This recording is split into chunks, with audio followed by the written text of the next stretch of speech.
Mari, jemaat yang dikasihi Tuhan, kita akan bersama-sama memperkatakan apa yang dimaksud dengan Pentakosta ketiga dan Mazmur 91. Apa yang dimaksud dengan Pentakosta ketiga? 1. Pentakosta ketiga adalah pencurahan Roh Kudus yang dahsyat di zaman ini, melebihi yang terjadi di Azusa Street. 2. Pentakosta ketiga akan mengakibatkan penuaian jiwa yang terbesar dan yang terakhir sebelum Tuhan Yesus datang kembali.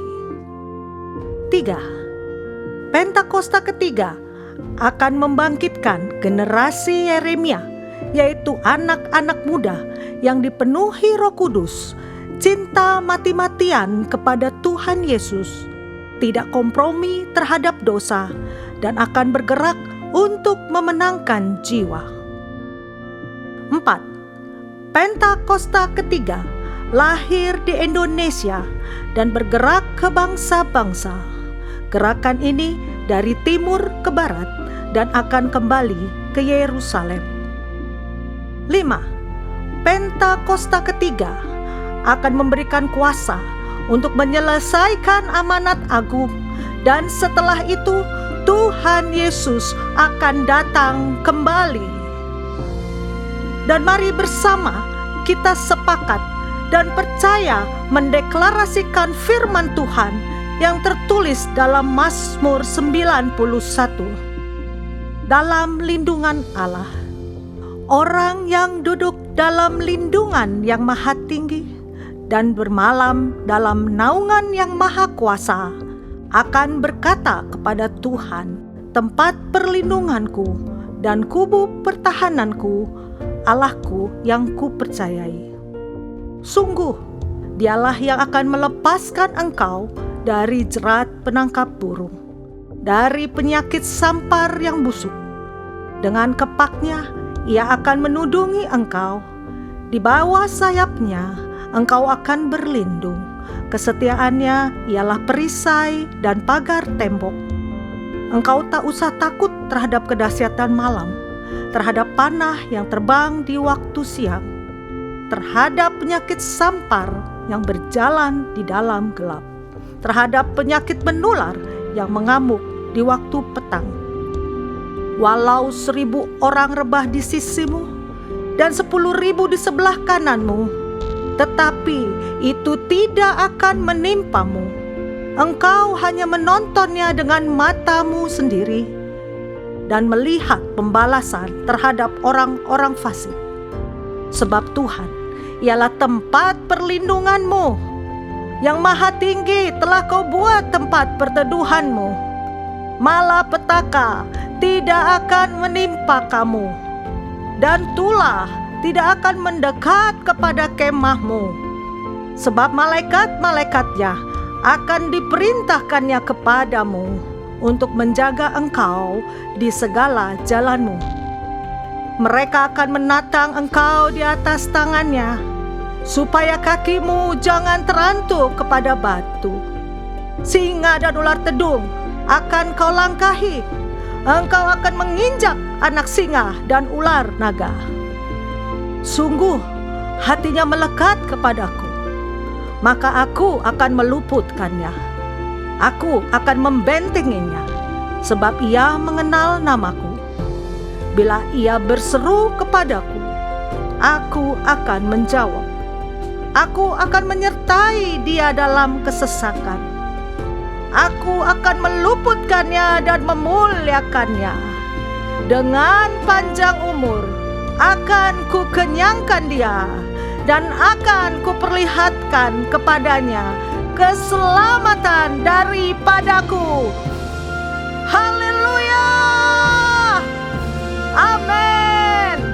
Berikan tepuk tangan sorak-sorak bagi Tuhan yang dahsyat dalam setiap kehidupan saudara. Haleluya. Puji nama Tuhan, saudara semua. Shalom. Shalom. Saudara, firman Tuhan berkata bahwa sekalipun gunung-gunung beranjak dan bukit-bukit bergoyang, tetapi kasih setia Tuhan tidak pernah habis dalam setiap kehidupan kita. Amin saudara.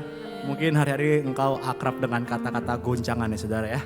Tapi saya percaya saudara apapun goncangannya saudara dalam setiap kehidupan kita. Selama kita memiliki Tuhan yang besar dalam setiap kehidupan kita. Saya percaya hidup kita tidak akan pernah terguncangkan. Yang percaya katakan amin. Mari berikan tepuk tangan sorak-sorai bagi Tuhan yang dahsyat dalam setiap kehidupanmu saudara. Dan sama-sama kita berdoa saudara. Tuhan terima kasih Tuhan Yesus. Kami ucap syukur Tuhan Yesus apapun keadaan kami. Kami masih bisa bangun pagi dengan keadaan yang baik Tuhan. Kami bisa untuk bersama-sama datang di tempat Tuhan Yesus. Kami percaya Tuhan, Roh-Mu bekerja bagi setiap kami Tuhan Yesus. Di tempat ini Tuhan, kami siap menyembah Engkau Tuhan Yesus. Di dalam nama Tuhan Yesus, yang siap menyembah Tuhan. Sama-sama kita katakan, amin. Terima kasih Tuhan.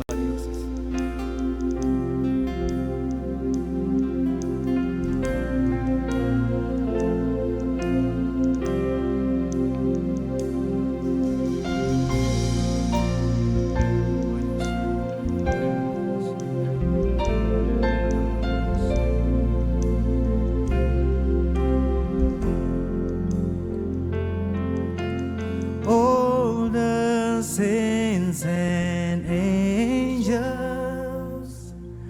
bow before your throne. All the elders cast their crowns before the Lamb of God and sing. All the saints and angels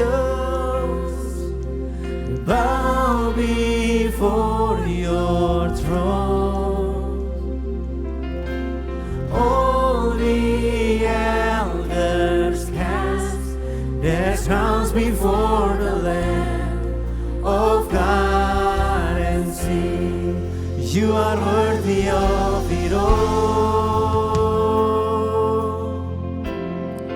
You are worthy of it all. For from you are all things, and to you are all things. You deserve the glory. You are worthy of it all. You are worthy of it all. For from you are all things, and to you are all things. You deserve the glory.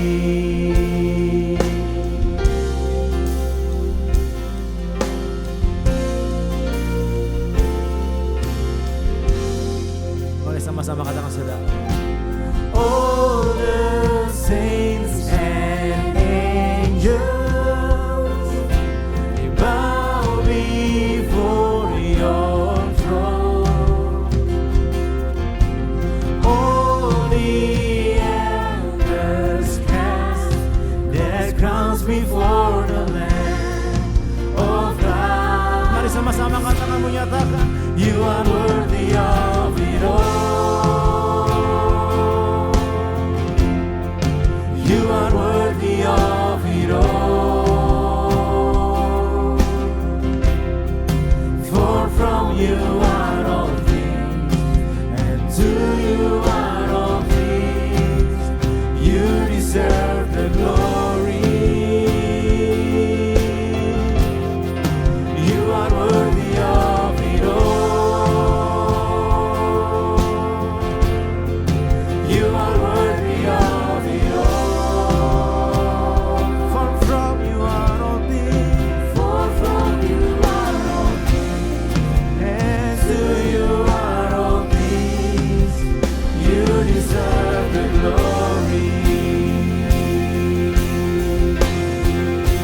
Sama-sama katakan saudara. Day and night, night and day, let incense arise. Day and night, night and day, let incense arise. Day and night, night and day, let incense arise. Day and night, night and day.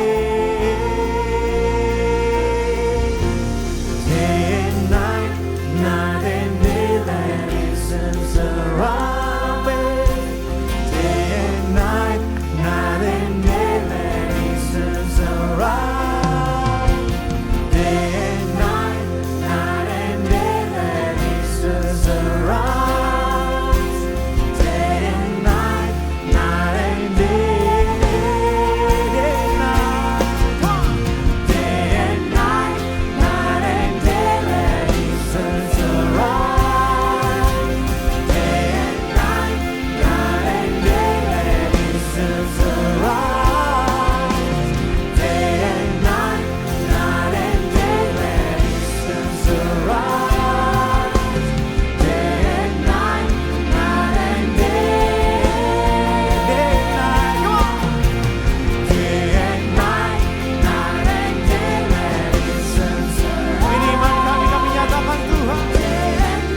hidupku. Kini ku datang sujud di hadapanmu, memujimu, menyembahmu, Yesus, menyembahmu.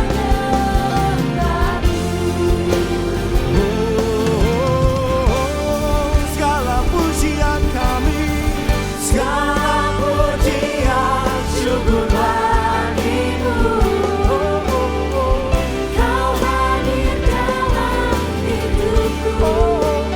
Kini ku datang sujud di hadapanmu, memujimu, menyembahmu, Yesus, ku menyembah. Mari angkat kedua tanganmu saudara, nyatakan segala pujian, segala pujian syukur bagimu. Amin. Kau hadir dalam hidupku. Kini ku datang sujud di hadapanmu, sembah, memujimu, menyembahmu, Yesus, ku menyembahmu.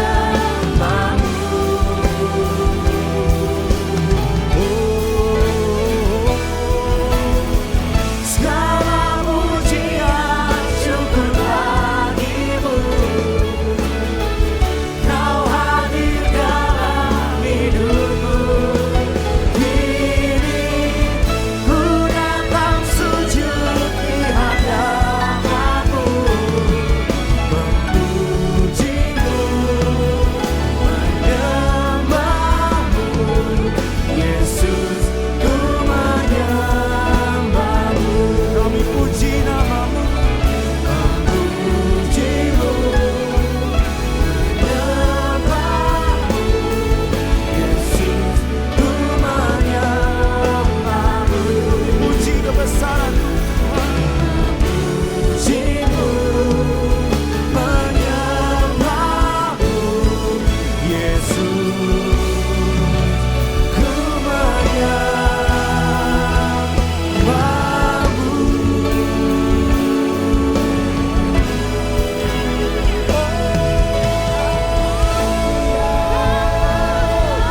Yang percaya berikan tepuk tangan sorak-sorai. Pujian, hormat, syukur bagi Tuhan Yesus Kristus Tuhan. Sebab kami memuji kebesaran-Mu di tempat ini Tuhan Yesus. Tidak ada nama lain selain nama-Mu Tuhan Yesus. Terima kasih Tuhan. Kami siap bersorak-sorai bagi nama-Mu Tuhan. Di dalam nama Tuhan Yesus yang siap bersorak sama-sama kita katakan. Amin. Jemaat Tuhan, shalom. Saya ingin lihat lambaian tangan yang penuh ucapan syukur. Yes. Sama-sama kita kasih tepuk tangan yang baik bagi Allah kita. Mari hari ini kita rayakan kasih Tuhan. Kasih Tuhan yang dahsyat, ajaib, perkasa dan hebat. Yang setuju katakan amin.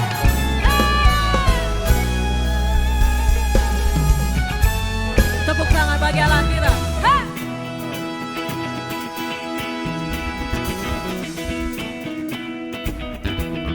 Sama-sama nyatakan. Tuhan baik di dalam hidupku, selalu setia di sepanjang hidupku. Nyatalah perbuatan-Mu, Kaulah sukacitaku. Tuhan baik di dalam hidupku, selalu setia di sepanjang hidupku. Nyatalah perbuatan-Mu, Kaulah sukacitaku. Haleluya, ku bersorak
lebih keras dari ini.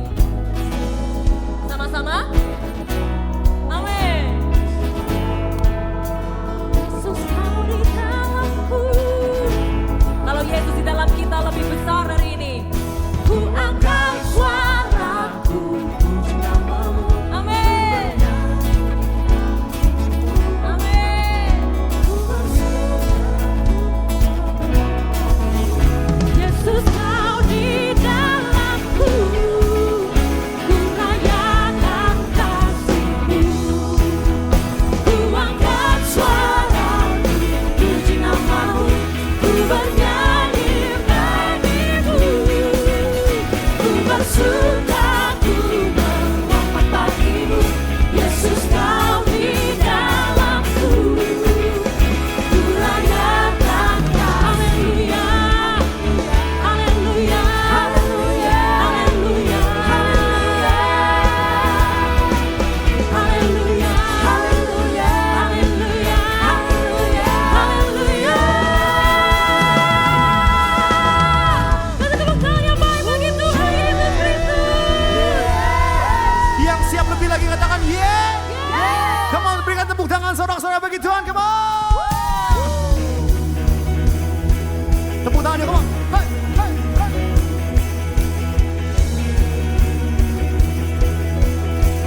Are you ready? Just come on. 1, 2, 3, go.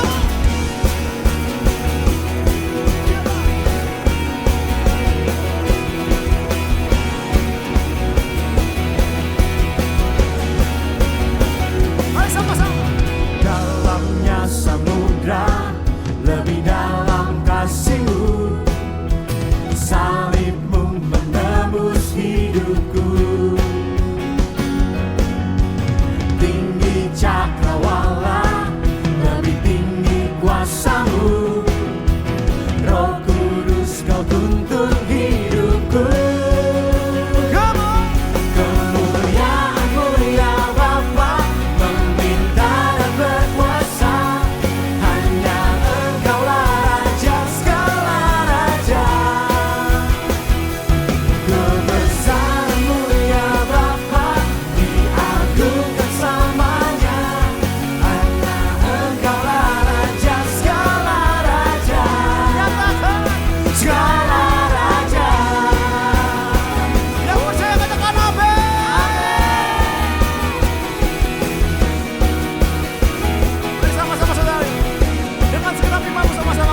selamanya. Katakan siapa?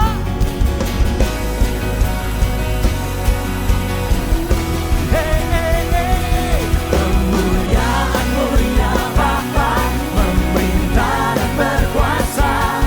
Hanya Engkaulah Raja segala raja.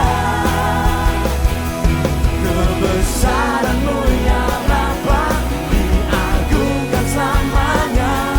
Karena Engkaulah Raja segala raja. Karena Engkaulah Raja segala raja. Kata siapa saudara, katakan. Karena Engkaulah Raja segala raja. Katakan segala raja.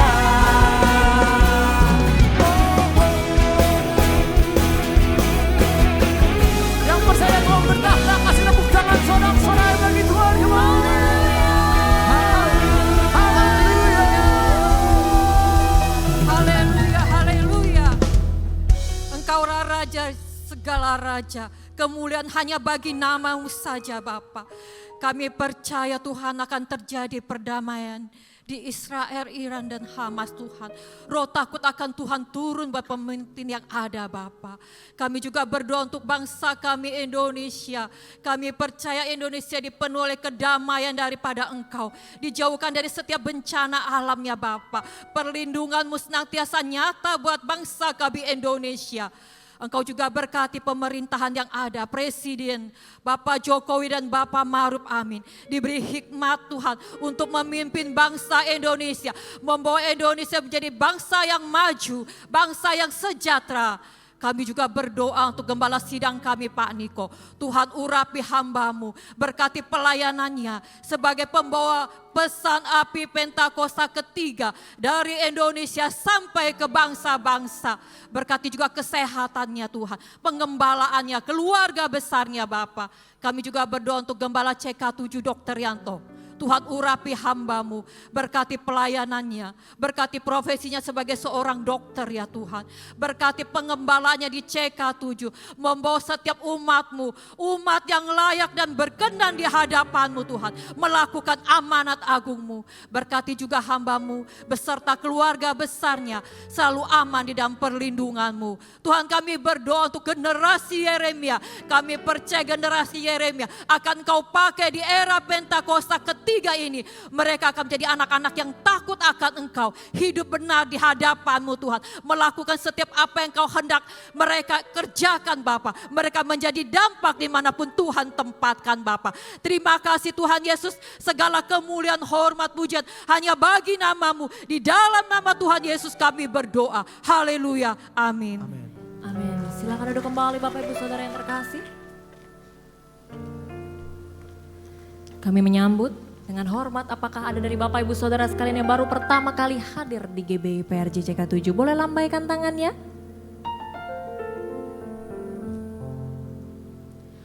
Puji Tuhan, ini merupakan jemaat-jemaat yang setia ya. Maka itu tugas kita bersama untuk mengundang ya teman, kerabat, keluarga kita untuk sama-sama bisa beribadah di tempat ini. Bapak Ibu Saudara, sebelum tadi masuk ke ruangan ini sudah menikmati Mana Lounge, angkat tangannya. Ada yang menikmati kafe, kopi atau teh di depan? Puji Tuhan, terima kasih Bapak.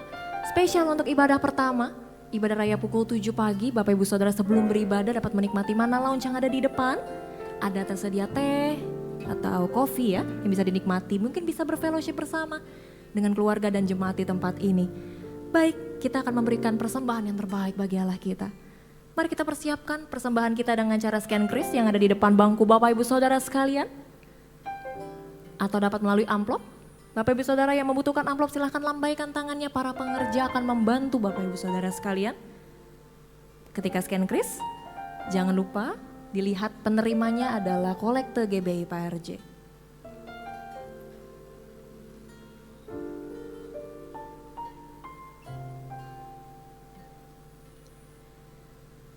Baik, sudah siap?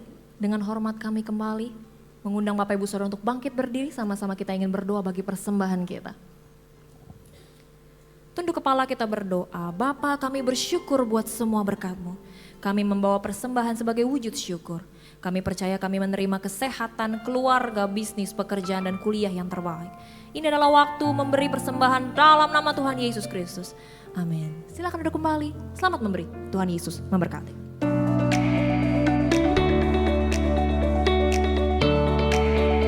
Shalom. Berikut kami sampaikan beberapa pengumuman. Ibadah minggu depan tanggal 5 Mei 2024 pukul 7 dan 9 waktu Indonesia Barat dilayani oleh Evangelist Indri Pardede. Pukul 11.30 waktu Indonesia Barat dilayani oleh Pastor Renjun dan DBSC. Pukul 16.30 waktu Indonesia Barat dilayani oleh Pendeta Henry Salak Parang.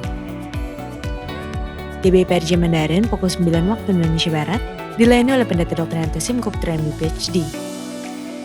Ibadah raya disertai juga dengan ibadah King's Kid, ibadah anak berkebutuhan khusus,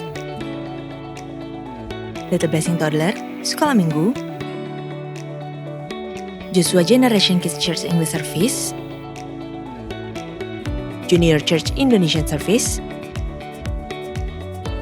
316 Youth English Service, dan 2PM Service. Sehubungan dengan libur nasional Hari Buruh Internasional pada hari Rabu tanggal 1 Mei 2024, maka diinformasikan doa fajar, Bible Study dan kantor OTP CK7 pada hari tersebut diliburkan dan aktif kembali pada hari Kamis 2 Mei 2024.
Setiap pria maupun wanita semakin hari bertambah dengan usianya, ya.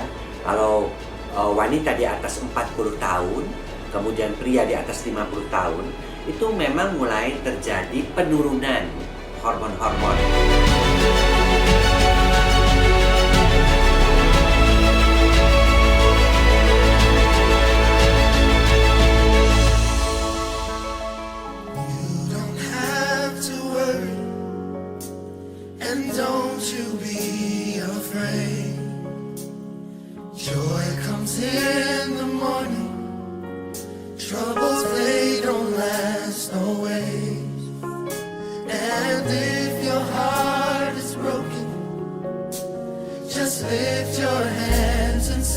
This with us. Oh, I know that I can make it. Hallelujah.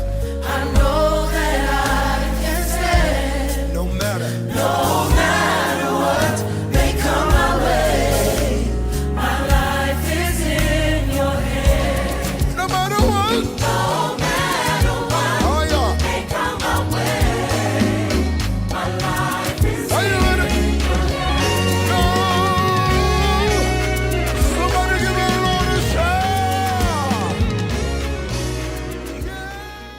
Shalom. Saya Sinta, mama dari Gracella. Beberapa tahun yang lalu anak saya mengikuti acara retret atau kids camp. Menurut saya acara ini sangat bagus untuk diikuti anak-anak. Karena setelah dari retret anak saya semakin bertumbuh dan mengalami pengalaman-pengalaman yang baru bersama Tuhan. Dan saya bangga sampai hari ini anak saya masih pelayanan di GTC. Saya bersyukur saya dan keluarga bertumbuh di dalam gereja GBI PRJ CK7 yang memfasilitasi saya dan keluarga dalam kegiatan kerohanian, terutama anak-anak. Yuk Bapak Ibu, kita daftarkan anak-anak kita dalam kegiatan Kids Camp tahun ini. Dan saya percaya ini akan menjadi berkat buat anak-anak kita semua.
Untuk info lengkap seluruh kegiatan GBI PRJ CK7, maka Bapak Ibu dapat follow sosial media GBI PRJ baik di Instagram, TikTok, Threads, Facebook maupun Twitter. Sekian pengumuman pada hari ini. Terima kasih atas perhatian Bapak Ibu sekalian. Tuhan Yesus memberkati. Shalom Bapak Ibu Saudara yang kasih Tuhan. Ada sukacita dalam rumah Tuhan, amin. Boleh kita kasih tepuk tangan yang meriah buat Tuhan sekali lagi ya. Nama saya Juan, Bapak Ibu Saudara, saya dari 316 Youth Community. Sepanjang 4 tahun terakhir ini Bapak Ibu Saudara, Tuhan banyak rubahkan saya. Karena dalam 4 tahun ini Tuhan banyak bicara tentang generasi buat saya. Kenapa? Karena dalam 4 tahun terakhir Tuhan percayakan saya putra, saya punya anak. Jadi saya tahu bagaimana the challenges untuk membesarkan anak. Kalau saya boleh simpulkan Bapak Ibu Saudara, 3 hal saya mau sampaikan buat kita semua Bapak Ibu Saudara. Yang pertama, bagaimana cara saya dibesarkan dulu. Atau bagaimana cara Bapak Ibu membesarkan anak Bapak Ibu. Itu berbeda dengan apa yang mereka lalui hari-hari ini. Dan yang kedua Bapak Ibu Saudara, suka atau tidak suka kita harus mengerti. Sepanjang 3 tahun ini kita melihat anak pejabat tertentu, anak figur tertentu. Bagaimana hidupnya mereka bisa berbeda. Hati-hati dengan apa yang dunia tawarkan dalam hidup mereka. Di rumah mungkin mereka bisa terlihat baik. Atau di rumah mungkin mereka bisa terlihat tertutup. Tapi di luar sana mereka bisa jadi pribadi yang berbeda. Yang kita kira baik belum tentu baik. Yang kita kira salah belum tentu salah Bapak Ibu Saudara ya. Oleh karena itu yang ketiga yang bisa saya simpulkan Bapak Ibu Saudara. Paling penting kita tanamkan nilai kerajaan surga dalam hidup mereka. Saya gak bilang salah kirim sekolah yang terbaik. Yes itu harus. Tapi saya saksikan bagaimana dunia sekarang berubah. LGBT, kalau Bapak Ibu langganan Netflix itu di setiap film seri barat pasti sudah disematkan langsung atau tidak langsung nilai-nilai LGBT. Banyak hal yang kita mungkin otak kita yang kerja kita terbatas. Kita gak tahu dunia tawarkan apa. Tapi satu hal bisa katakan. Apa yang surga tawarkan, nilai-nilai Injil kerajaan surga. Tidak pernah tergoyahkan dulu, sekarang sampai dengan selama-lamanya. Saya produk nyata Bapak Ibu Saudara, seorang anak yang tumbuh dalam lingkungan sekolah minggu ibadah pemuda. Saya nggak pernah, orang tua saya nggak nyangka saya berdiri di sini Bapak Ibu Saudara. Cuman modal orang tua yang apa? Percaya. Setiap firman Tuhan ditaburkan tidak akan pernah kembali dengan sia-sia. Bapak Ibu Saudara, makanya di slide berikutnya sedikit, waktu saya nggak banyak tapi saya rindu bagikan ini bagi kita semua.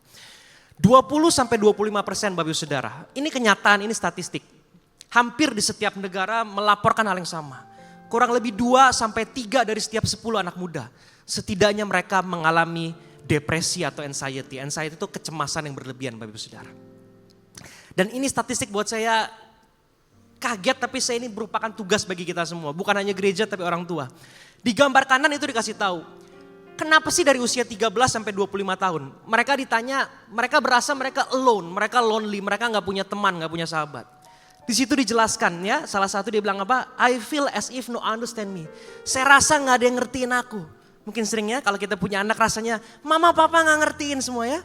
Tapi yang buat saya kaget Bapak Ibu Saudara, angka yang hijau itu kurang lebih dari total sampel. 39% menyatakan mereka gak punya teman untuk bicara. Tapi yang buat saya kaget Bapak Ibu Saudara ya, yang biru itu dari 39%, 36% itu mereka aktif attend religious gathering. Mereka mengikuti kegiatan agamawi. Untuk mereka yang ke gereja aja gak ada jaminan mereka bisa lewat dari masalah ini. Apalagi mereka yang gak kenal dengan Tuhan. Oleh karena itu Bapak Ibu Saudara ya, khususnya di slide berikutnya, saya promosi untuk semua retret yang ada. Semuanya bagus, saya saksikan sendiri apa yang CK7 lakukan untuk generasi berikutnya. Tapi khususnya buat saya Bapak Ibu Saudara ya, saya mau sampaikan juga untuk retret yang akan diadakan tanggal 16 sampai dengan 18 Juni. Itu hari libur Bapak Ibu Saudara ya. Jadi gak usah takut anak sekolah atau enggak, semuanya libur. Ya, 16 sampai 18 Juni dan khusus untuk 316 Community Camp tahun ini, saya sama panitia kita atur dari sisi kontennya kita pastikan yang terbaik. Dari sisi konteksnya kita juga pastikan ini cocok dengan anak-anak muda. Dan dari sisi relevansinya bisa kita pastikan pembicara yang sudah disiapkan yang terbaik. Ini saya juga pembicaranya last minute karena saya mau pastikan semua yang terbaik saya bisa berikan untuk generasi berikutnya Bapak Ibu Saudara ya. Nanti akan dilayani oleh Pastor Eradi Chandra. Saya rasa Bapak Ibu cukup kenal dengan Pastor Eradi. Seseorang bapak gembala yang punya hati untuk generasi. Lalu ada testimoni dari Pastor Yeri Patinasarani. Saya rasa Bapak Ibu Saudara bisa cek di YouTube, sangat kita terberkati, kebetulan cocok dia untuk menyampaikan kesaksiannya. Bagaimana hidupnya dirubahkan dan membuka harapan bagi anak-anak muda bahwa masih ada harapan bersama dengan Tuhan. Amin ya Bapak Saudara ya. Lalu juga ada Pastor Joy Faraknimela. Ini dari Belanda, dari Netherlands. Ayahnya seorang gembala di sana dan kita akan belajar bagaimana mengerti, bagaimana kita bisa dimurnikan kembali ya. Purify itu saya rindu setiap kita yang hadir dimurnikan kembali ya. Lalu juga ada Praise and Worship oleh Yobela Kumase. Ini adalah putri dari almarhum Pendeta Patrick Kumase, seorang worship leader yang dipakai Tuhan luar biasa. Karena saya pengen juga, saya rindu bahwa acara ini bukan sekedar mereka party gitu ya, mereka lompat-lompat dalam Tuhan, tapi saya juga rindu mereka ada intimate worship. Saya juga rindu mereka hidupnya dijamah, diubah karena mereka bisa menyembah Tuhan dalam roh dan juga dalam kebenaran ya. Terakhir Bapak Ibu Saudara ya, bagi Bapak Ibu Saudara yang punya anak, kerabat, saudara yang usia youth, teens, di bulan Mei ini kita adakan ibadah dengan tema khusus. Di bulan Mei minggu depan kita akan masuk series baru, kita akan banyak belajar mengenai Holy Spirit. Karena semasa mereka muda, mereka perlu mengerti pentingnya memiliki kuasa Roh Kudus dalam hidup mereka ya. Sedikit saya promosi tanggal 26 Mei Bapak Ibu Saudara ya, khusus 26 Mei kita akan ada Sunday Praise and Worship. Jadi khusus ibadahnya kita akan pujian penyembahan supaya mereka bisa mengalami lawatan Roh Kudus. Dan nanti di tanggal 19 dan 26 akan kita dapat kesaksian dari Alfa Lino Kasenda. Kalau Bapak Ibu ingat tahun 2021-22 ini dia yang jatuh dari tebing 40 meter di Bali. Saya rasa kisahnya cukup viral di TikTok atau di sosial media dan puji Tuhan. Beliau hadir untuk membagikan kesaksian perjalanan hidupnya. Dan yang terakhir Bapak Ibu Saudara ya, tanggal 18 Mei kita akan mengadakan impartasi ya, pencurahan Roh Kudus oleh Pastor Clement Sim, dia itu dari Singapura. Dan saya rasa ini sangat sulit untuk tidak didatangi Bapak Ibu Saudara ya. Yang terakhir dari saya karena waktu saya terbatas. Kalau Bapak Ibu ingin mengenal kami lebih jauh, kalau Bapak Ibu dipanggil digerakkan hatinya untuk melayani generasi berikutnya, atau kalau Bapak Ibu punya kerabat saudara dan rindu bergabung bersama dengan komunitas kami, di sini ada nomor yang tertera, Bapak Ibu bisa WhatsApp, Bapak Ibu bisa tanya, dan di depan nanti kami buka booth untuk segala macam pertanyaan. Kami dengan senang hati akan menjawab pertanyaan Bapak Ibu. Selamat hari Minggu, Tuhan Yesus memberkati.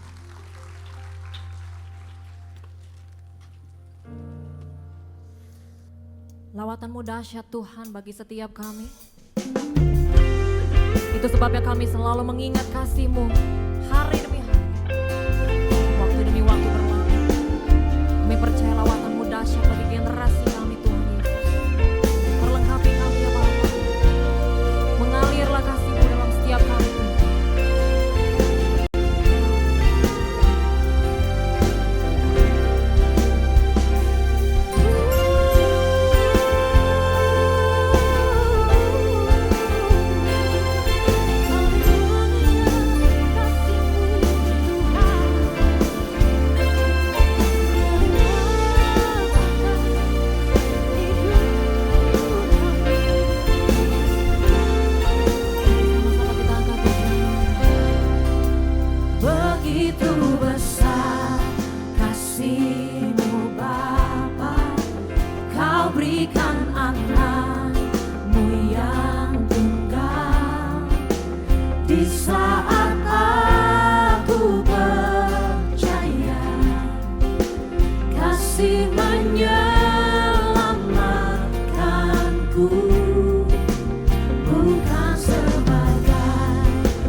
Kami bersyukur untuk kebaikan Tuhan yang tidak pernah berhenti berubah di dalam hidup kami. Terima kasih untuk kesempatan kami masih boleh hidup yang Kau anugerahkan kepada kami tadi pagi. Mukjizat yang terbesar yang kami boleh terima hari ini. Bahkan untuk segala kebutuhan dan keperluan kami, pasti Tuhan juga menyediakannya bagi kami. Lebih dari itu kami juga akan menikmati sebagian dari perkataan firman-Mu.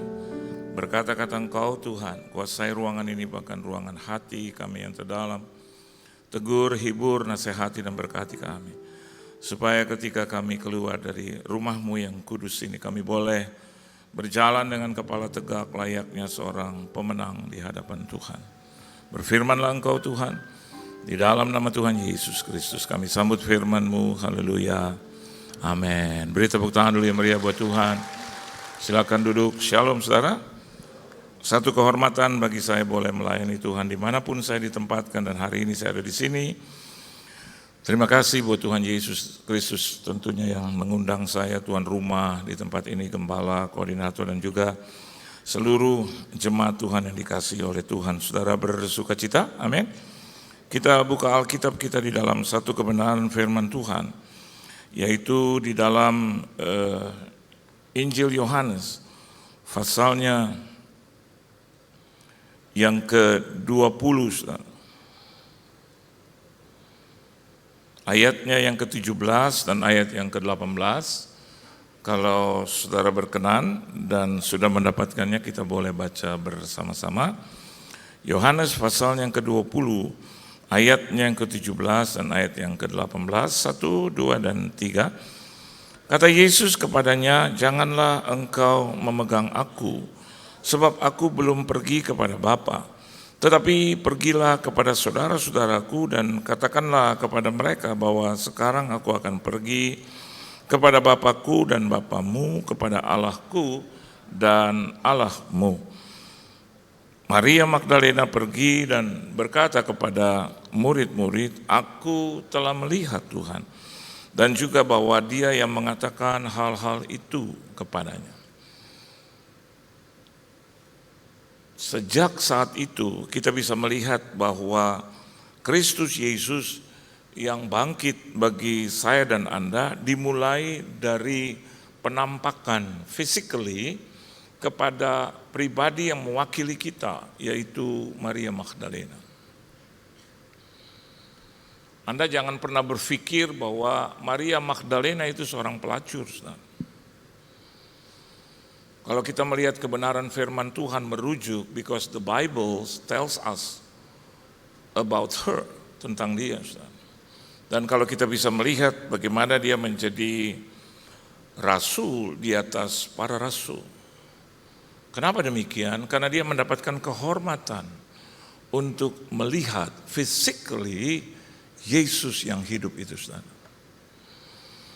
Hari-hari ini banyak orang yang bersaksi, menyaksikan tentang bagaimana mereka mengalami dan melihat Yesus itu. Tetapi Maria Magdalena lebih dari itu. Kenapa? Physically. Meskipun kita tahu bahwa saya dan Anda itu percaya bukan karena melihat, tetapi tentulah itu sesuatu yang mulia, khususnya bagi seorang Maria Magdalena. Alkitab mencatat bahwa dia pernah dimasuki atau possessed oleh 7 roh jahat. That's it. Kalau Anda melihat bagaimana Yesus diurapi, ada 2 Maria di situ, atau 2 perempuan di situ. Perempuan yang pertama adalah Maria, karena di situ dikatakan tentang wanita di Betania itu.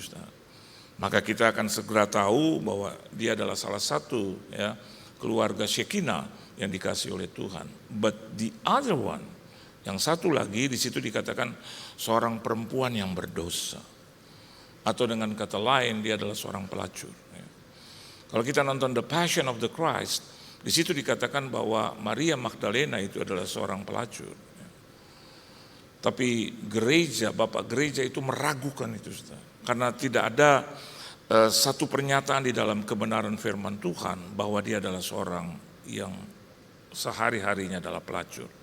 Tapi Alkitab dengan tegas juga katakan dia adalah salah satu perempuan yang di bawah kaki Yesus di dalam kematiannya di Golgota.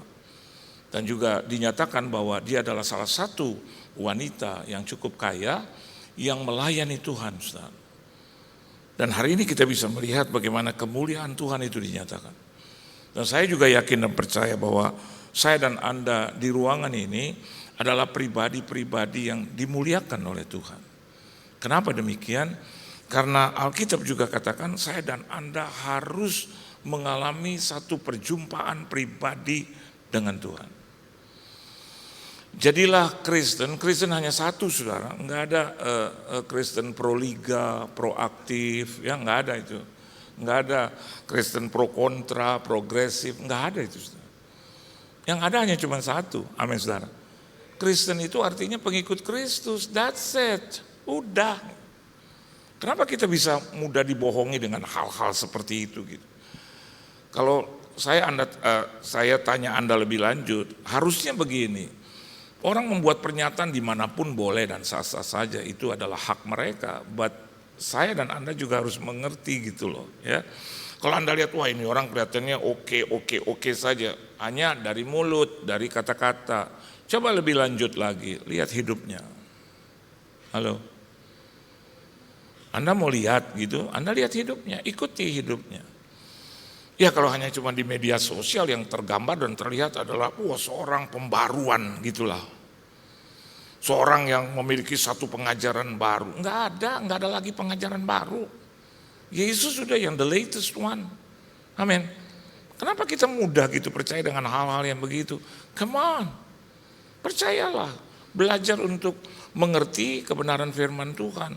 Tadi salah satu diantaranya adalah ajar anak-anak kita dari remaja, dari sekolah minggu. Oleh sebab itu tadi Pastor Juan ada di sini dan dia menyatakan itu. Kalau saya dan Anda betul-betul Kristen yang sejati, ya, yaitu pengikut Kristus, maka pastilah kita juga akan mengajar. Karena the Bible, saya selalu katakan begitu. Ya. Ini rumusan saya yang saya tidak akan pernah berubah. Kenapa saya bisa percaya kepada Yesus? Bukan dengan sendirinya, because the Bible tells us so. Udah titik. Apa yang dikatakan oleh Bible, percayalah gitu. Halo. Apa yang tertulis, percayalah gitu. Kenapa kita harus rubah-rubah, saudara? Saya mau katakan buat Anda, enggak ada yang berubah. Untuk hal kebenaran firman Tuhan ini enggak ada.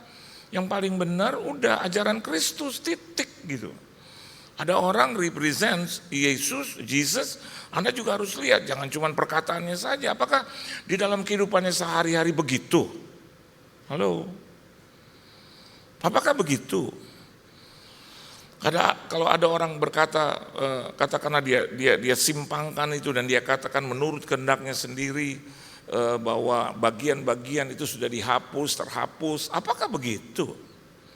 Karena kalau orang yang mengasihi Tuhan nggak begitu, dia akan percayakan kebenaran firman Tuhan, titik. Nggak lebih, nggak kurang daripada itu. Jadi apa yang tertulis percayalah, yang tidak tertulis tidak harus Anda percaya. Itu banyak karangan orang itu. Ya. Kenapa hukum itu harus kita taati? Karena tertulis. Dua-duanya saudara, hukum Tuhan dan hukum dunia. Oleh sebab itu ada yang namanya DPR. DPR itu selalu membuat rancangan undang-undang dan disahkan. Jadi kalau sudah masuk ya di dalam aturan, di dalam undang-undang, maka harus. Kalau ada tanda di jalanan tertulis forbidden atau terlarang, ya jangan masuk di situ. Atau dilarang putar balik, ya udah konsekuensinya nanti ada. Apalagi firman Tuhan. Kalau saya dan Anda tidak bisa mengikutinya, ada konsekuensi logis kok. Firman Tuhan katakan beri maka engkau akan diberi. Apakah itu dihapus? Tidak. Halo. Terus kalau dikatakan tentang persentasenya, saya mau katakan buat saudara ikuti aja. Selama ini apa yang Anda lakukan demi kebenaran firman Tuhan, saya yakin dan percaya pelihara itu. Ada orang bilang bahwa keselamatan itu tidak pernah hilang. Saya mau katakan buat Anda hati-hati. Siapa yang katakan bahwa keselamatan itu akan hilang? Ketika saya dan Anda itu menolak keselamatan, hilang. Halo? Ibadah di sini tidak akan hilang 7, 9, 11, 2, 5. Kalau Anda mau datang jam 7 pagi silakan, gak akan hilang. Yesus juga begitu, lebih dari itu. Keselamatan itu satu-satunya jalan, Yesus adalah satu-satunya jalan, terus kita bilang lagi, ada jalan lain menuju kerajaan sorga. Itu kan perubahan gitu loh. Bagaimana mungkin dia bisa merubah itu? Saya mau katakan buat saudara bahwa Alkitab itu tabrakan di mana? Otak dia yang tabrakan. Halo? Iya, otak dia yang tabrakan. Mau cari apa saudara? Pansos itu. Mau cari apa? Ketenaran dia potong itu saudara, generasi. Dia kayak Sintayo. Sintayo itu dia potong generasi untuk kebaikan. Tapi ini dia potong firman saudara, yang gak boleh terjadi seperti itu. Tidak ada satupun kata, nokta, bahkan kalimat yang boleh hilang dari kebenaran firman Tuhan, titik. Halo. Jadi kalau Alkitab bilang beri maka engkau akan diberi, terserah kau punya pengertian. Beri tubuhmu, jiwamu, ya itu adalah ibadah yang sejati, hatimu, amin saudara. Dan juga beri hartamu, dirubah-rubah terus. Sekarang pertanyaannya, mau kepada siapa kita beri itu harta kita? Bukan yang tertinggi adalah beri kepada Tuhan. Amin saudara. Udah, itu udah dalil, itu udah hukum. Yesus sudah berikan nyawanya, Yesus sudah berikan hidupnya, dia berikan segalanya buat kita. Tapi kalau saya dan Anda menolak itu, maka automatically keselamatan itu hilang. Kalau kita tolak, kita reject gitu. Anda dibeli rumah, Anda dibeli mobil, Anda diberi baju, diberi celana, terus Anda tolak, ya udah hilang. Tapi kalau Anda tanya bagaimana keselamatan itu masih ada nggak? Masih ada. Selama saya dan Anda mau terima itu keselamatan, terima Yesus sebagai juru selamat. Sederhana kok. Oleh sebab itu Yesus pernah bilang kepada murid-murid, kepadamu dibukakan hal ini, tapi tidak buat banyak orang dan orang lain. Jadi bagi saya dan Anda yang hari ini sudah terima Yesus sebagai juru selamat, Anda dan saya dipilih sedemikian rupa dan jaga hidup itu dengan baik, karena sempit masuk ke dalam pintu kerajaan surga. Alkitab bilang itu sempit, you have to take care of it. Anda harus jaga, saya harus jaga. Hanya bicara di pansos, hidup lagi berantakan, hidup lagi berzina, perceraian terjadi di mana-mana. Saya mau katakan buat saudara, what kind of life? Nah hari ini kita bisa melihat kenapa Maria Magdalena mendapatkan hal itu. Saya mau katakan buat saudara bahwa Anda lihat di sebelah kanan saya, arise and shine. Kata arise dan shine, di tengahnya ada kata and. Apa saudara? And. Jadi arise, saya dan Anda harus bangkit sama seperti Kristus bangkit. Tapi bukan hanya sekedar bangkit, ada kata shine di situ dan di tengahnya ada kata and di situ. Artinya saya dan Anda bukan hanya bangkit tetapi juga hidup di dalam satu perubahan dari yang negatif menuju yang positif. Amin saudara. Bangkit bukan hanya sekedar bangkit, tapi hidup itu harus berubah. Bertobat dan berubah. Orang yang bertobat adalah orang yang stop making sins. Soal salah, manusia itu terbatas. Betul nggak saudara? Wrong itu dikatakan dalam bahasa Inggris. But sins itu beda. Halo. Kalau Anda tanya kepada saya, apa itu dosa? Yang tidak mentaati firman, itu dosa. Yang berbuat bertabrakan dengan firman, itu dosa. Tapi kalau kesalahan, saya mau katakan buat saudara, ada. Tiap hari namanya manusia itu terbatas. Betul? Ada aja saudara. Kadang nonton bola Indonesia udah masuk semifinal gitu loh. Terus nonton kemarin 1:30 pagi, katakanlah begitu. Ya. Terus bangun pakai 2 kali 45 menit, tambah 2 kali 15 menit perpanjangan waktu, tambah lagi adu penalti, penaltinya juga kelewatan 11-10 kedudukannya, langka-langka itu. Dan kita lihat, aduh di mana-mana gitu saya ngopi, saya kafe, itu pertandingan historik kata orang-orang. Bahkan ada seorang yang saya kenal ya, dia bilang saya harus nonton Pak, kemana yuk? Padahal dia hanya tukang jahit loh saudara, yang pakai sepeda. Dia bilang biar saya tahun depan nggak pulang mudik, tapi saya mau nonton di mana? Saya bilang TV banyak. Dia bilang enggak Pak, saya harus pergi ke Qatar. Wah keren banget loh. Dan mumpung harganya ke Qatar udah naik lagi saudara 9 juta, satu kali jalan 9 juta sekarang. Gara-gara Indonesia masuk semifinal luar biasa.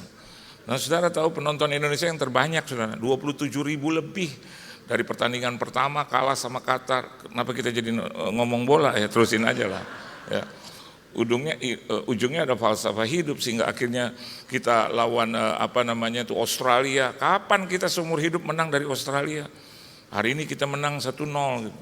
Terus masuk lagi ke lawan Jordania, menang 4-1. Arab kita kalahkan. Dulu saya ingat waktu saya masih remaja saudara, Indonesia kalah 8-1 saudara. Dari Arab saya nonton jedat jedut gitu. Itu juga satu gol kayaknya bunuh diri gitu saudara ya. Saya lihat dari pemain Arab, cuman dia gituin aja gitu, teknik masuk ke gawangnya sendiri. Tapi selebihnya, terakhir kali Indonesia masuk ke Olimpiade tahun 1956.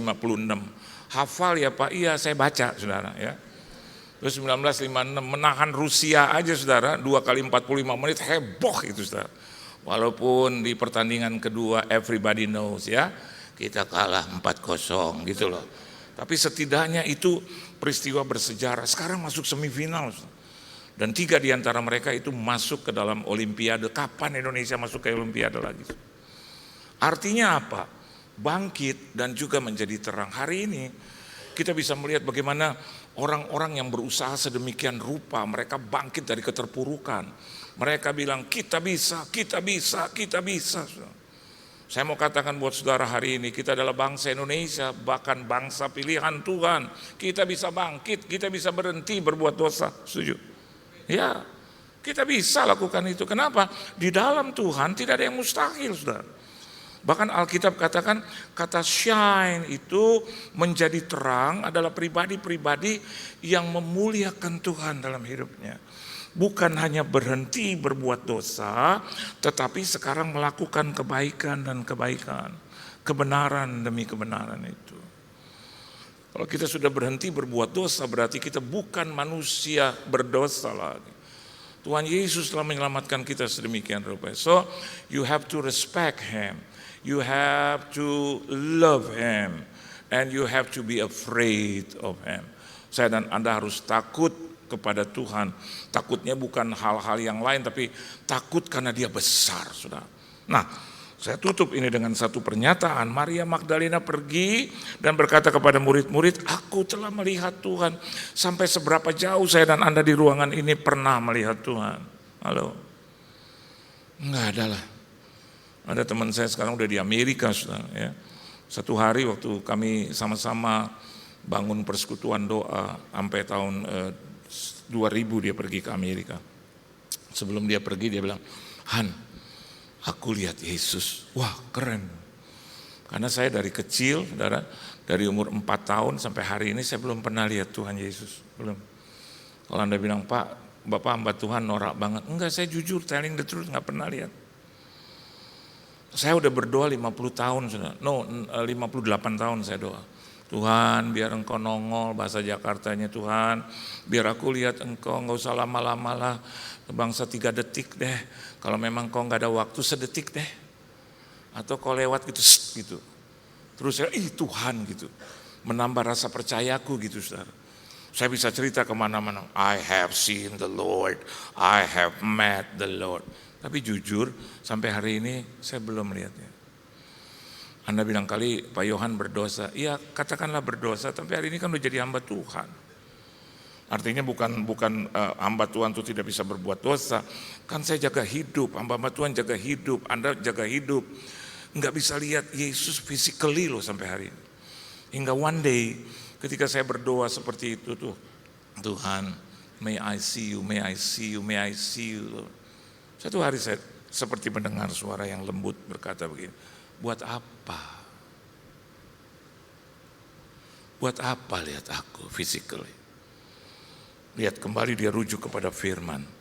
Bukankah kau percaya bukan karena melihat? Amin saudara. Jadi arti melihat di sini dalam kehidupan sehari-hari. Ketika Anda bisa mengampuni orang yang bersalah kepadamu, maka itu bisa dikatakan Anda sudah berjumpa dengan Tuhan. Ketika Anda bisa baik-baik dengan istrimu, ketika Anda bisa baik-baik dengan suamimu, Ketika engkau menjadi orang tua yang bertanggung jawab, Anda sudah melihat Tuhan dalam hidup. Anda sudah berjumpa dengan Tuhan. Kalau begitu secara spesifik, kalau kita melihat perjumpaan Maria dengan Yesus, itu dimulai dari satu perubahan sikap. Anda lihat bagaimana Maria datang ke kubur bukan mencari Yesus yang hidup, tapi dia mencari Yesus yang mati. Setuju nggak? Tidak ada Alkitab katakan satu kata pun bahwa Maria percaya dia akan berjumpa dengan Yesus yang hidup. Nah, kebenaran firman Tuhan hari ini, dalam hidup saya dan Anda, carilah Yesus yang hidup. Jangan Yesus yang mati. Artinya dalam kehidupan kita sehari-hari, usahakan selalu berjumpa dengan the living Christ, not the dead Christ. Yesus yang hidup. Nah, kalau begitu, kalau Yesus itu yang telah bangkit dan hidup di tengah-tengah kita, maka hidup saya dan Anda juga harus menjadi pribadi-pribadi yang bertobat dan tidak melakukan kejahatan lagi. Itu artinya perjumpaan pribadi dengan Tuhan. Maria dari seorang yang menangis, saya tidak perlu baca, nanti ada baca di rumah dari ayat yang ke-11 kalau tidak salah. Di situ dikatakan bagaimana dia menangis. Tetapi kenapa dia dipilih sedemikian rupa? Orang yang mau dihampiri oleh Tuhan kelihatan di dalam spesifikasi, dalam tindakan dan perbuatan dan sifatnya. Saudara. Apa itu? Yang pertama Anda lihat, Alkitab katakan pagi-pagi benar. Anda nanti baca di pasal yang ke-20. Pagi-pagi benar ketika hari masih gelap. Pagi itu pagi. Tapi tambah pagi-pagi dalam bahasa Indonesia artinya benar-benar pagi gitu. Terus yang kedua Alkitab ketika hari masih gelap-gelap. Jadi belum ada itu matahari, belum timbul itu yang terang ya. Pagi-pagi benar. So di hari pertama minggu itu lagi. Hari pertama. Artinya yang pertama, orang yang mengalami perjumpaan dengan Kristus pasti dia juga memperhatikan dan menyediakan waktunya untuk Tuhan. Amin, saudara. Which time, waktu yang mana? The best time. Itu tadi dikatakan ya, intimate worship. Itu perlu waktu.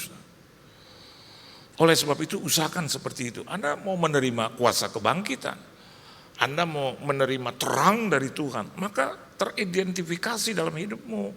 Orang-orang akan melihat, oh ini Yesus. Saya mengapresiasi di ibadah yang pertama sudah mulai melebar terus ya. Saya mengapresiasi bagaimana Anda juga bangun tadi pagi.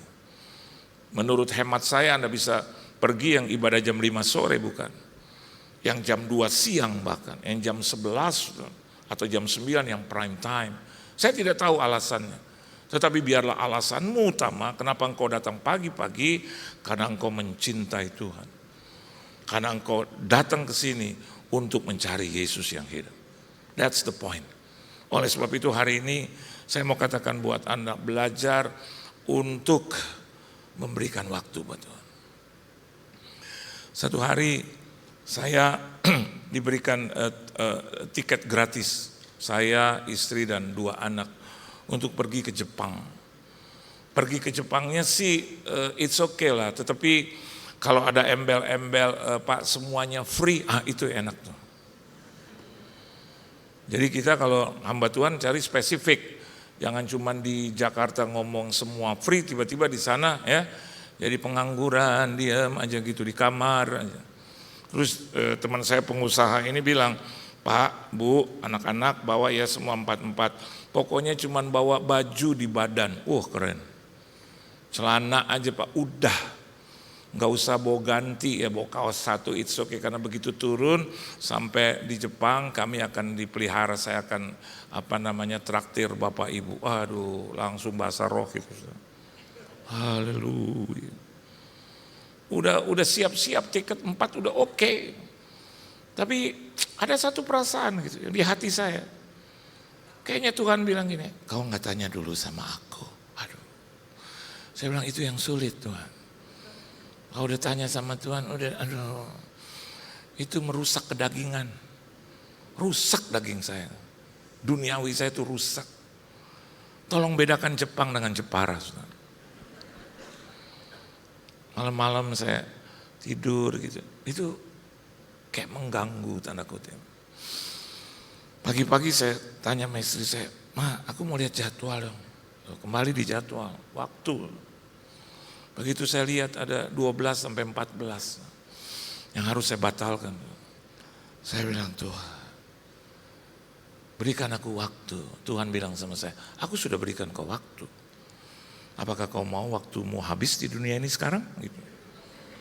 Saya, bukan itu Tuhan, bukan itu. Dia bilang, permuliakan aku dengan waktumu. Waduh. Bukankah kau belum pernah digotong ke rumah sakit? Masuk ke rumah sakit, dirawat di rumah sakit? Belum Tuhan. Saya tadi mau jawab, saya takut. Apakah ini ancaman? Gitu. Tuhan bilang, give your time, the best time. Saya bilang sama istri, anak-anak, papa nggak pergi lah. Kenapa?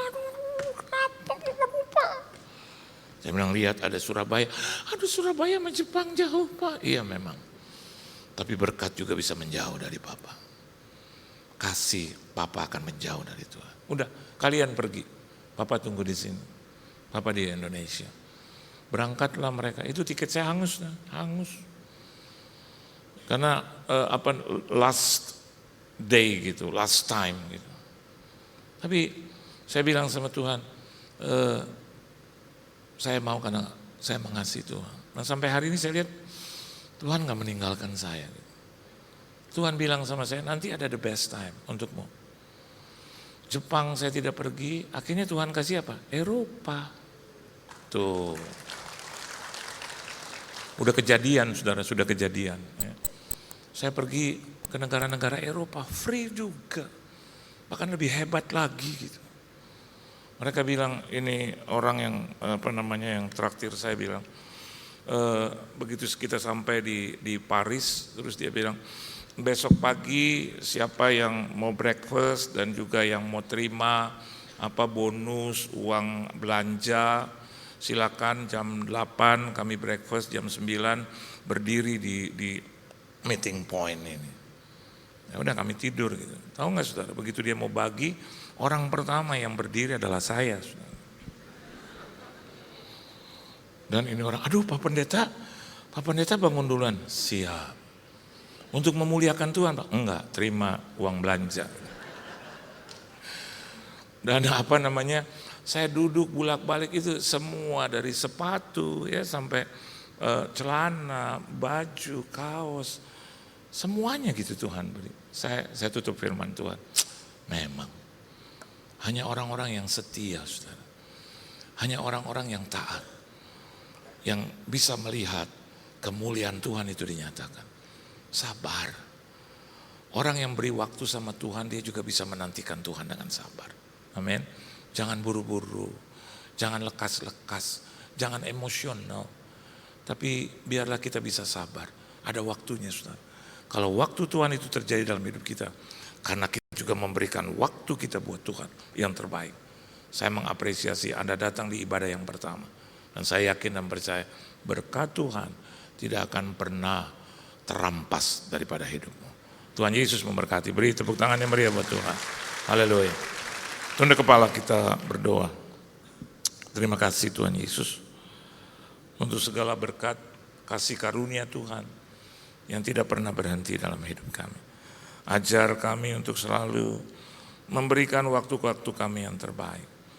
Karena Tuhanlah sang waktu itu yang sudah memberikan waktu yang panjang bagi kami. Untuk kami tetap bisa menjalani, menikmati dan mensyukuri hidup ini.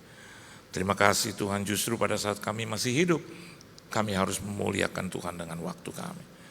Terima kasih Tuhan. Terima kasih untuk kebangkitan Tuhan. Ajar kami juga bangkit dari keterpurukan dan mulai hidup berkenan di hadirat Tuhan. Di dalam nama Tuhan Yesus Kristus, kami semua telah diberkati. Haleluya. Amin. Tuhan Yesus memberkati saudara.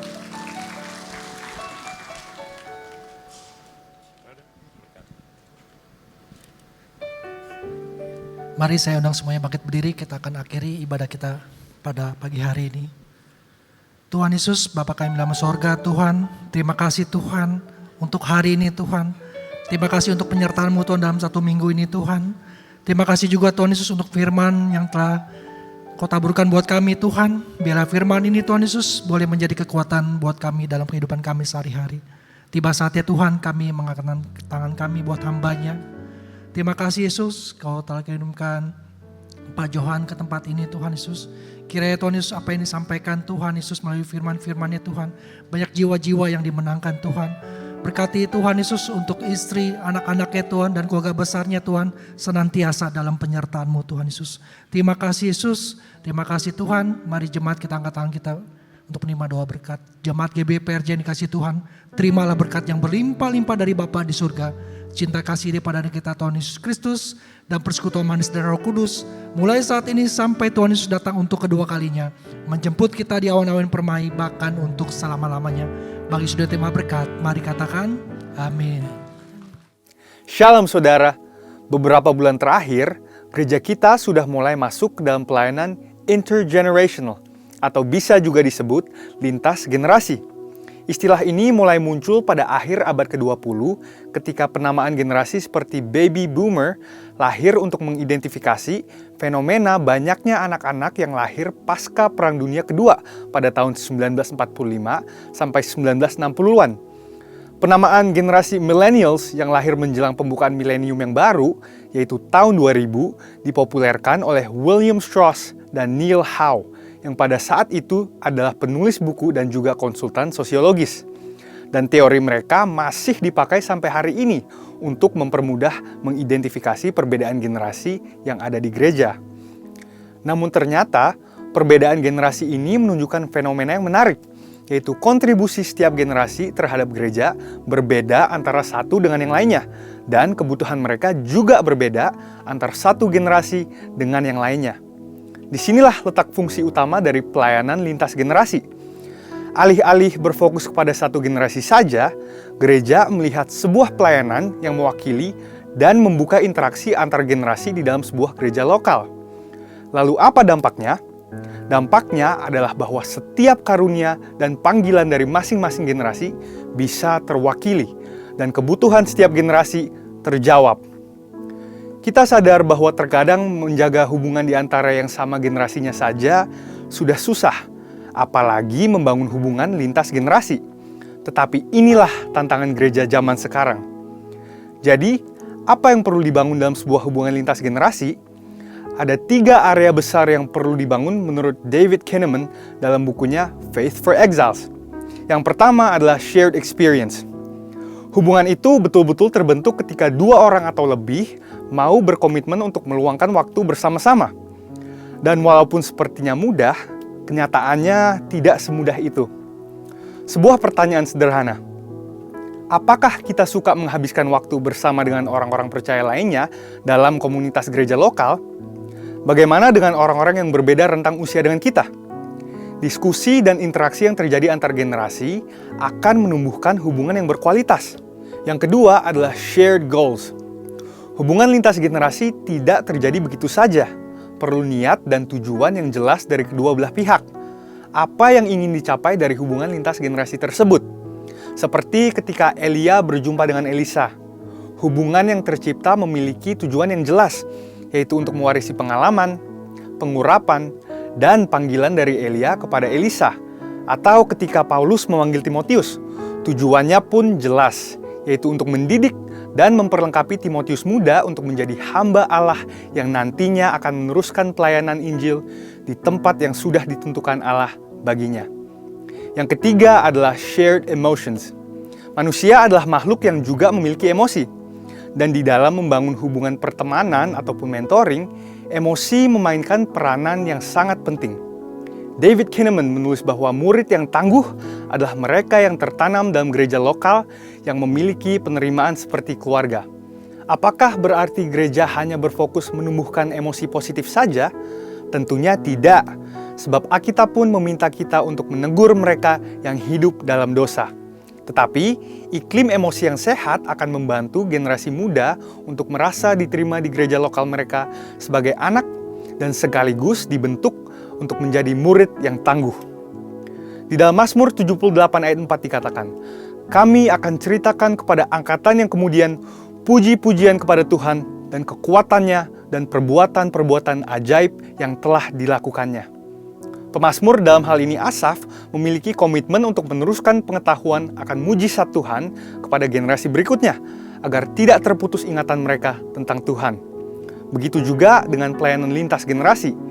Ini dilakukan karena visi yang Tuhan berikan kepada gerejanya begitu besar dan begitu luas, serta tidak mungkin diselesaikan hanya dalam waktu satu generasi saja. Artinya apa? Segala pengalaman, pengurapan, dan kesaksian hidup dari generasi sebelumnya perlu diteruskan kepada generasi penerus. Anak-anak muda yang berdiri di atas pengurapan dan pengalaman generasi sebelumnya akan bergerak lebih cepat, lebih tepat, dan lebih diurapi. Kesimpulannya adalah hubungan lintas generasi membutuhkan niat dari kedua belah pihak untuk saling merendahkan hati, mencari kepentingan bersama, dan kehendak Tuhan.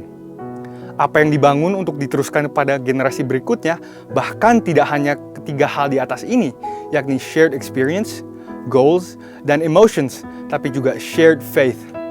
Seperti yang dialami anak rohani Paulus, yaitu Timotius. 2 Timotius 1 ayat 5 menunjukkan dengan jelas kepada kita bagaimana Timotius menerima warisan iman yang luar biasa dari ibunya dan neneknya sendiri.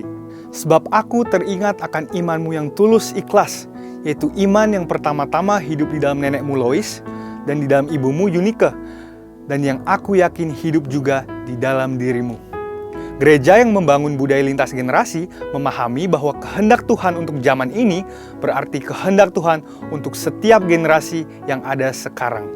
Untuk itu, membangun jembatan yang menghubungkan lintas generasi perlu dibangun agar suara Roh Kudus bisa secara tepat direalisasikan kepada setiap generasi yang ada di gereja dan di luar gereja hari ini. Saudara, untuk penjelasan lengkapnya dari tim teologi kami, silahkan klik link yang ada di atas atau scan QR Code yang tersedia. Tuhan Yesus memberkati.